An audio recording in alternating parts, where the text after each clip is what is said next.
तो कहानी की शुरुआत में हम जूनवू नाम के लड़के को जागते हुए देखते हैं।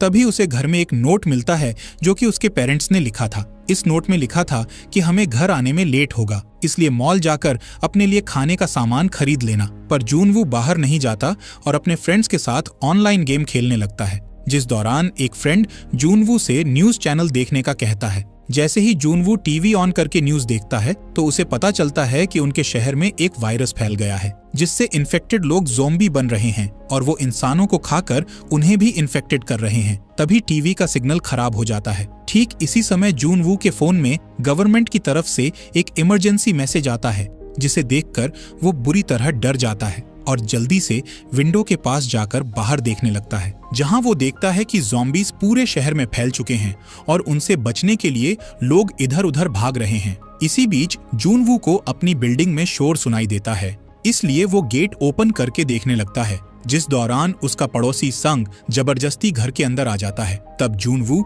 उसे बाहर निकालने की कोशिश करता है, जिस पर सांग कहता है कि मैं तुम्हारा वॉशरूम यूज करके बाहर चला जाऊंगा। जब सांग वॉशरूम से बाहर आता है तब जूनवू उसके हाथ में ज़ॉम्बी के काटने का निशान देख लेता है। इससे पहले जूनवू कुछ कर पाता, सांग ज़ॉम्बी में बदल जाता है और जूनवू पर हमला कर देता है। तब जूनवू उससे फाइट करते हुए किसी तरह उसे घर से बाहर निकाल देता है और गेट बंद कर देता है। फिर वो गेट के सामने फ्रिज रखकर उसे ब्लॉक करता है ताकि ज़ॉम्बीज अंदर ना आ सकें। अब जूनवू अपने पेरेंट्स को कॉल करता है, लेकिन कॉल नहीं लग रहा था। तभी जूनवू के फोन पर उसकी माँ का वॉइस मेल आता है, जिसमें वो बताती हैं कि हम ठीक हैं, लेकिन अभी हम घर नहीं आ सकते, इसलिए हमारे घर वापस आने तक तुम अपना ध्यान रखना। जिसके बाद जूनवू एक स्टिकी नोट पर अलाइव लिखकर उसे अपनी फैमिली फोटो के ऊपर चिपका देता है, ताकि फोटो को देखकर उसे हिम्मत मिल सके। अगली सुबह जूनवू अपने लिए एक रेस्क्यू पोस्टर बनाता है, जिसमें वो लिखता है कि मैं जिंदा हूँ, और फिर वो उस पोस्टर के साथ एक फोटो क्लिक करके उसे सोशल मीडिया पर अपलोड कर देता है। इसके बाद जूनवू अपने ड्रोन की मदद से आसपास के घरों को चेक करने लगता है, लेकिन ज़ॉम्बीज के अलावा उसे कोई भी नजर नहीं आ रहा था। तभी उसके फोन की बैटरी लो हो जाती है, इसलिए उसका ड्रोन वापस उसके पास आ जाता है। अब जूनवू अपना टाइम पास करने के लिए ऑनलाइन गेम खेलने लगता है, पर तभी इंटरनेट बंद हो जाता है, जिससे जूनवू बहुत दुखी हो जाता है, क्योंकि उसके पास टाइम पास करने का कोई भी तरीका नहीं बचा था। इसी शाम जूनवू को एक अलार्म की आवाज सुनाई देती है। जब वो बाहर देखता है तो उसे एक पुलिस ऑफिसर दिखाई देती है, जो कि ज़ॉम्बीज से लड़ रही थी। पर तभी उस ऑफिसर की गोलियां खत्म हो जाती हैं, जिससे ज़ॉम्बीज उसे पकड़ लेते हैं और उसे अपने साथ ले जाने लगते हैं। ये देख जूनवू ज़ॉम्बीज का ध्यान भटकाने के लिए उन पर चिल्लाने लगता है, जिससे ज़ॉम्बीज इधर उधर देखने लगते हैं, पर उन्हें जूनवू नजर नहीं आता है, इसलिए वो उस ऑफिसर को पकड़कर उसे खाने लगते हैं। इसी दौरान एक ज़ॉम्बी जूनवू के गेट को धक्का देकर उसके घर में घुस आता है। ये देखकर जूनवू जल्दी से बैल्कनी में आ जाता है और ज़ॉम्बी को चकमा देने के लिए रेलिंग से लटक जाता है, जिससे ज़ॉम्बी उसका पीछा करता है, और जैसे ही वो जूनवू को पकड़ने की कोशिश करता है तो वो गलती से बिल्डिंग से नीचे गिर जाता है और उसकी मौत हो जाती है। इसके बाद जूनवू घर के अंदर आता है और गेट को अच्छी तरह से बंद करके उसे ब्लॉक कर देता है। यहाँ जूनवू देखता है कि उसके पास खाना और पानी खत्म हो गया है, जिससे वो बहुत दुखी हो जाता है और अपना वीडियो रिकॉर्ड करने लगता है, जिसमें वो बताता है कि उसे इस सिचुएशन से बहुत डर लग रहा है। अगले दिन जूनवू अपने पिता की शराब पीता है और अपनी विंडोज को पेपर से ढक देता है, ताकि उसे कोई भी ज़ॉम्बी ना देख सके। इसी बीच जूनवू न्यूज देखता है, जिससे उसे पता चलता है कि ज़ॉम्बीज अपनी पुरानी हैबिट्स और डेली रूटीन को याद रखते हैं, यानी कि जो इंसान ऑफिस जाता था तो वो ज़ॉम्बी बनने के बाद भी डेली ऑफिस जाता है, इसलिए वो आसानी से लिफ्ट और सीढ़ियों की मदद से ऊपर आ सकते हैं और गेट को तोड़कर घर में घुस सकते हैं। ये सब देखकर जूनवू और भी डर जाता है। यहाँ जूनवू को याद आता है कि वो रेडियो की मदद से बचे हुए लोगों से बात कर सकता है, लेकिन उसके पास वायर्ड ईयरफोन्स नहीं थे, ताकि वो उन्हें एंटेना की तरह यूज करके दूसरे लोगों से कांटेक्ट कर सके। इसी तरह कुछ दिन बीत जाते हैं और एक दिन जूनवू देखता है कि उसकी फैमिली घर में वापस आ गई है। अपनी फैमिली को देखकर जूनवू बहुत खुश हो जाता है, लेकिन ये खुशी ज्यादा समय नहीं रहती, क्योंकि ये सब जूनवू का भ्रम था। इसी दौरान जूनवू देखता है कि उसके फोन में नेटवर्क आ गया है। तभी जूनवू के पास उसकी फैमिली का एक वॉइस मेल आता है, जिसमें वो बताते हैं कि उन्हें ज़ॉम्बीज ने पकड़ लिया है। तभी उसे वॉइस मेल में सुनाई देता है कि ज़ॉम्बीज ने उसकी फैमिली पर अटैक कर दिया है। यहाँ जूनवू को लगता है कि ज़ॉम्बीज ने उसकी फैमिली को मार दिया है, जिससे वो बहुत दुखी हो जाता है और गुस्से में आकर घर में रखी चीजों को तोड़ने लगता है। जिसके बाद वो ज़ॉम्बीज से बदला लेने का सोचकर घर से बाहर आ जाता है और उन्हें मारने लगता है। जिस दौरान बहुत सारे ज़ॉम्बीज उसकी ओर आने लगते हैं, इसलिए वो उनसे बचते हुए जल्दी से अपने घर में वापस आ जाता है। इसी तरह 20 दिन बीत जाते हैं।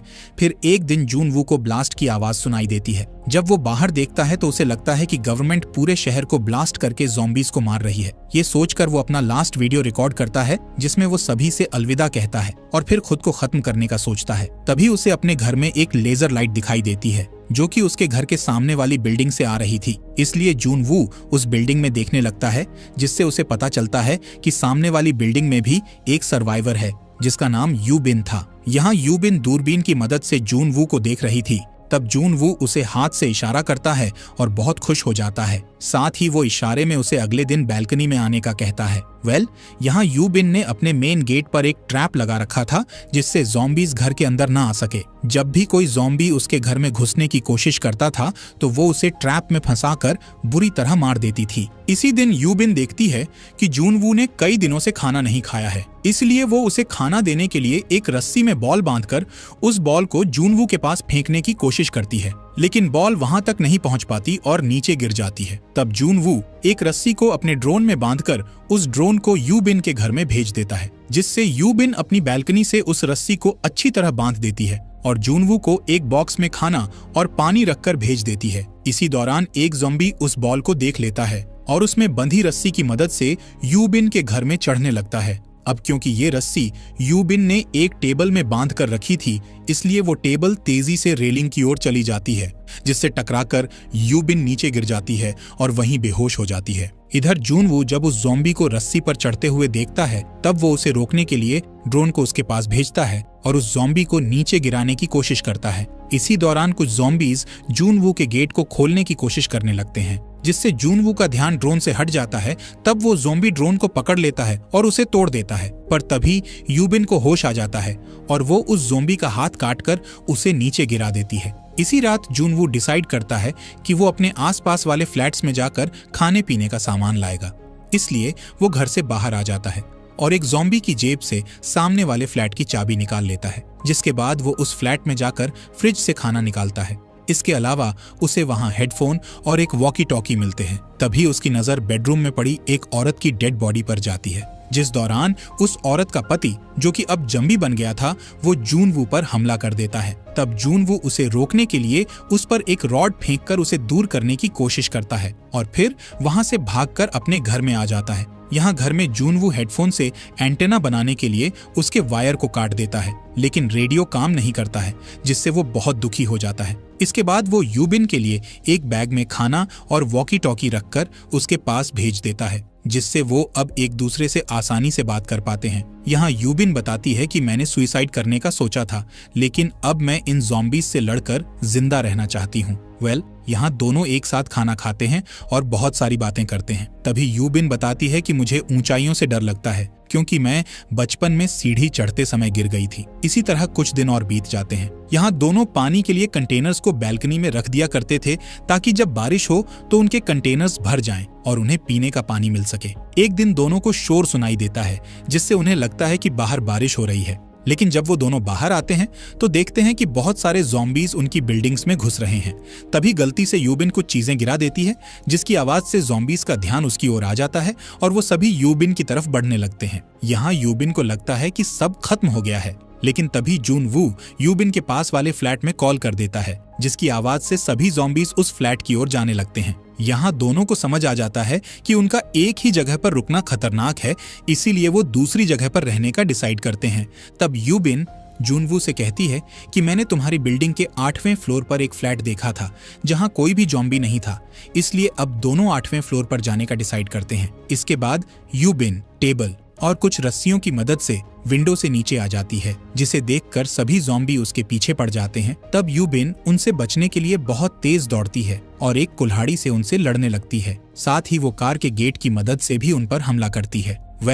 अब यूबिन दूसरी बिल्डिंग तक पहुंचने वाली होती है, जिस दौरान उसे पुलिस ऑफिसर की एक गन मिलती है, जिसे यूबिन उठा लेती है, लेकिन तभी एक ज़ॉम्बी उस पर हमला कर देता है। इससे पहले वो ज़ॉम्बी उसे काट पाता कि तभी जूनवू वहां आ जाता है और उस ज़ॉम्बी को मारकर यूबिन को बचा लेता है।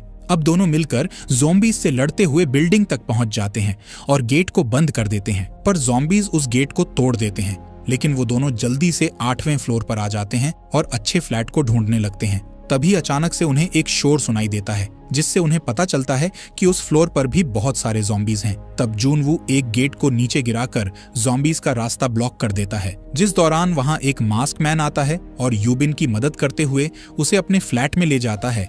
वहीं जूनवू भी किसी तरह ज़ॉम्बीज से बचते हुए उस फ्लैट के अंदर आ जाता है। यहाँ मास्क मैन उन दोनों को खाना और पानी देता है और उन्हें बताता है कि मुझे रेडियो सिग्नल से पता चला है कि यहाँ जल्द ही एक रेस्क्यू टीम हमें बचाने आने वाली है। ये सुन यूबिन और जूनवू बहुत खुश हो जाते हैं, लेकिन तभी जूनवू बेहोश हो जाता है। दरअसल उस मास्क मैन ने पानी में बेहोशी की दवा मिला रखी थी। वहीं यूबिन को सिर्फ चक्कर आ रहे थे, क्योंकि उसने सिर्फ एक घूंट पानी पिया था। इसके बाद मास्क मैन यूबिन के हाथ बांधकर उसे दूसरे रूम में ले जाता है। इस रूम में उसने अपनी ज़ॉम्बी वाइफ को रखा हुआ था, जिसे वो खाना खिलाकर जिंदा रखना चाहता था।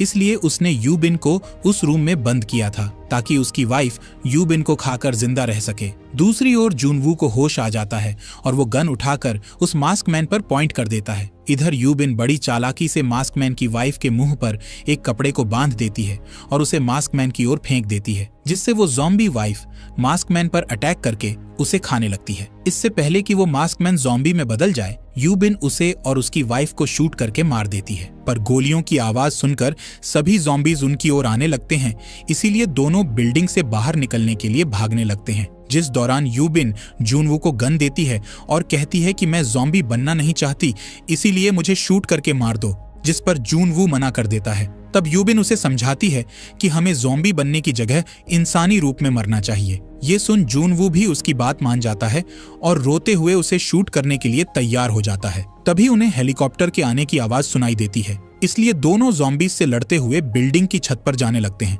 उसी समय ज़ॉम्बीज का एक बड़ा ग्रुप यूबिन को पकड़कर नीचे गिरा देता है। इसलिए जूनवू एक साइकिल की मदद से जंबियों को धक्का देने लगता है, जिससे यूबिन को जंबियों से बचने का मौका मिल जाता है और वो जूनवू की मदद से छत पर आ जाती है। तभी उन्हें एक हेलीकॉप्टर दिखाई देता है, जिसे देखकर वो दोनों चिल्लाने लगते हैं। तभी अचानक ज़ॉम्बीज गेट तोड़कर ऊपर आ जाते हैं, इसलिए जूनवू उन पर गोली चलाने लगता है, लेकिन उसकी गोलियां खत्म हो जाती हैं। पर तभी हेलीकॉप्टर उनकी तरफ आ जाता है और उसमें बैठा आर्मी ऑफिसर सभी ज़ॉम्बीज को शूट करके मार देता है, जिसके बाद वो जूनवू और यूबिन को हेलीकॉप्टर में बैठाकर वहां से निकल जाता है। यहाँ जूनवू देखता है कि उसके फोन में नेटवर्क आ गए हैं। तभी उसे अपनी फैमिली का मैसेज मिलता है, जिसमें लिखा था कि हम ठीक हैं और सेफ जगह पर हैं। अब धीरे धीरे बाकी के लोग भी सोशल मीडिया पर अपनी फोटोज अपलोड करके अपनी लोकेशंस बताने लगते हैं। कहानी के एंड में हमें जूनवू की एक पुरानी फोटो दिखाई जाती है, जिस पर उसने लिखा हुआ था कि वो रेस्क्यू टीम का इंतजार कर रहा है। लेकिन अब जूनवू अपनी न्यू फोटो पर अलाइव लिखकर उसे पोस्ट कर देता है, यानी कि वो अब जिंदा है और उसे बचा लिया गया है। और इसी के साथ ये मूवी यहीं पर खत्म हो जाती है।